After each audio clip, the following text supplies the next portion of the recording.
35 minute পার্থক্য হয়। সেই গণনা অনুযায়ী প্রতি 3 বছর পর পর একটি অধিক মাস সৃষ্টি হয়। এই মাসটি অধিক মাস পুরুষোত্তম বা মলমাস নামে পরিচিত। স্মারক পণ্ডিতেরা অধিক মাসকে মলমাস বা মলিন মাস বলে থাকেন। এই মাসটিকে কেন পুরুষোত্তম মাস বলা হয় সে বিষয়ে আমরা জানবো। অধিক মাসের অধীশ্বরী দেবী এই মাসটি সৃষ্টি হবার পরে দেবী অনেক কান্নাকাটি করতে শুরু করলেন। তিনি বললেন যে এই অধিক মাস সবার কাছে মল মাস বলে পরিচিত হবে, অপয়া মাস হিসেবে পরিচিত হবে। এই মাসে কোনো শুভকর্ম করা হয় না। তিনি এও বললেন যে এই মাসে কোনো দেব দেবী পূজাও হবে না। এই অধিক মাস বৈকুণ্ঠ অধিপতি শ্রী নারায়ণকে নিজ দুঃখের কথা জানালেন।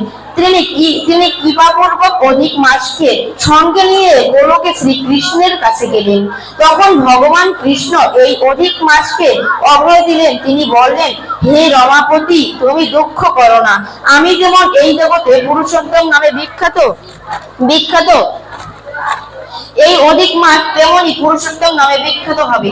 তখন থেকে এই অধিক মাসটির নাম হলো পুরুষোত্তম মাস। ভগবান শ্রীকৃষ্ণ বলেছেন, এই পুরুষোত্তম মাসে যিনি আমাকে ভক্তিপূর্বক অর্চন করেন তিনি ধন পুত্রাদি লাভে সুখ ভোগ করে অবশেষে গোলকে বাসী হন। হরে কৃষ্ণ। সবাইকে ধন্যবাদ।